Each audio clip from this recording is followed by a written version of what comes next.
Hi, it's me, Giselle. Welcome back to my channel, or welcome to my channel if you are new. So, ngayon gagawa tayo ng drunk blush makeup look. Ang siya ko talaga kasi yung last makeup video ko, malapit na mag 1,000 views. So, yun. Thank you so much, mga sis. So, wag na nating patatagalin, guys.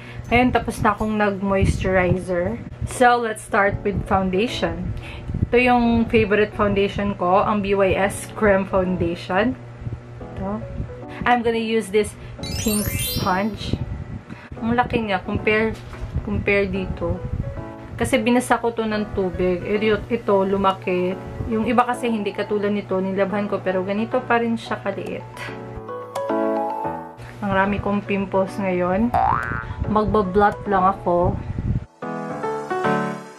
Ayunahin natin itong mga blemishes na to, guys. Ang rami nila. Dapat pag-apply, guys, ipat-pat-pat mo lang siya. Gustong-gusto ko talaga tong BYS foundation. Kasi kino-cover niya talaga yung mga blemishes ko. Lagyan niyo din yung liig niyo. Kasi pangit naman kung mukha niyo lang yung maputi. Ang ingay talaga ng aso naman. Pag naririnig niya yung boses ko, tumatakol siya. Sabay pero. So, ngayon magko-concealer na ako. I'm using this Maybelline New York. Dito ko siya ilalagay sa under eye ko. So, laki ng eye bags ko.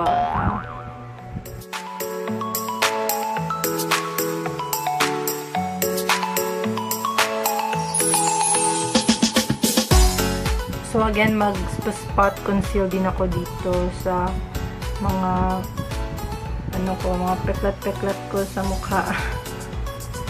Mga pimple marks. Ito. Lakas makaputi nitong ring light ko, guys. To, DIY ko lang to. Ang saya ko. Kung gusto niyo gumawa ako ng video kung paano ko to ginawa tong DIY ring light ko, mag-comment lang kayo sa baba. So, I'm gonna blend na.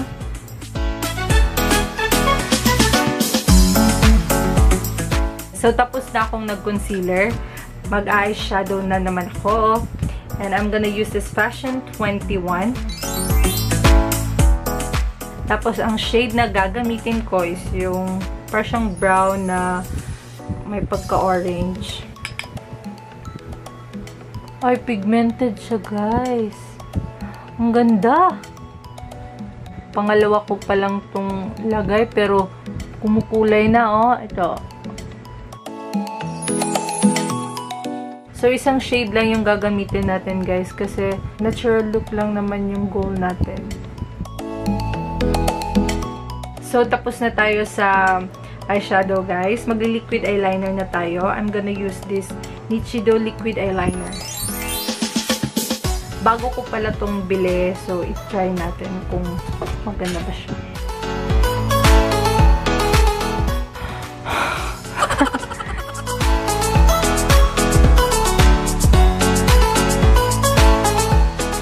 Okay naman siya. Hindi nga lang siya waterproof. Hindi kasi nakalagay dito, pero okay siya. Ang pointed niya, hindi siya mag-focus. I recommend this. O, diba, parang lumaki yung mata ko. So, magma-mascara na naman tayo. So, I'm gonna use this Hyper Curl Volume Express Waterproof from Maybelline. Nakalimutan ko, mag-eyelash curler pa pala. So, yung gagamitin kong curler is yung Fashion 21. Bago ko rin tong bili. So, sabi nila, maganda daw gamitin pag mainit to. So, ilalagay ko siya sa aking underarm. Ito.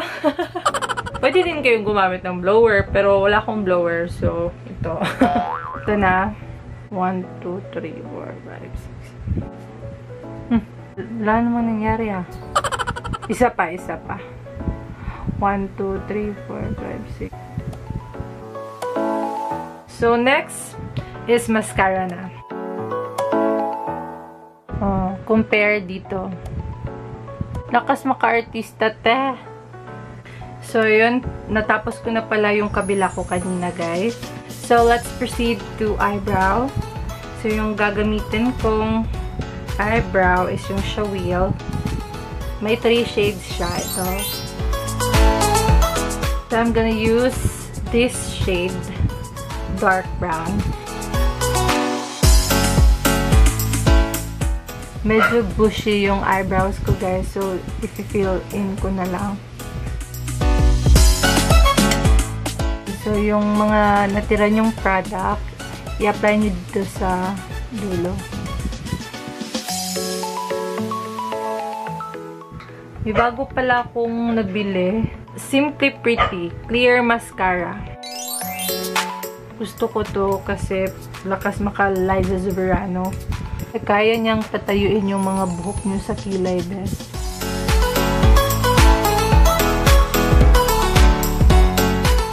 Sige, ngayon lilinisin muna natin ang ating kilay sa mga gilid-gilid. Using this concealer na ginamit ko kanina.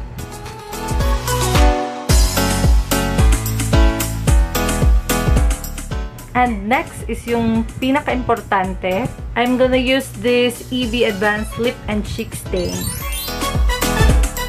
Ito yung gagamitin natin, guys, para ma-achieve yung drunk blush. Parang si Nadine ata yung nagpauso nito, guys. Maglalagay din ako dito. Iko-connect ko lang siya dito. Parang ganun ba? I'm done, guys. So, let's move on to the lips. So, I'm gonna use again ng lip tint. Haluan ko na lang ng bittersweet. Okay na ako sa lips ko. Isiset lang natin tong ating mukha. I'm gonna use this pretty powder. Konti lang yung ilalagay ko para maset lang siya. And maglalagay na lang din ako ng highlighter from Nichido. I'm gonna use this highlighting brush.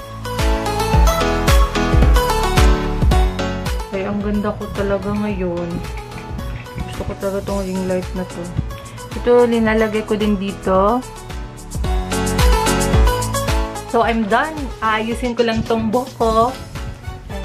Hi, I'm back! Parang ba akong si Nadine, guys? Parang naka-3-bat lang. Binaliktad ko lang pala yung damit ko. Oh, diba? Hacks! Actually, ang pula na talaga nito sa personal, guys. Pero sa camera parang hindi makikita kasi sobrang bright na ng ring light. Sana nagustuhan niyo tong drunk blush makeup look ko, guys. Comment lang kayo sa baba kung ano pa yung makeup look nyo na gusto nyong gawin ko. And please don't forget to like this video and subscribe kung hindi ka pa nakaka-subscribe. Always remember that you're special, so always wear that smile on your face.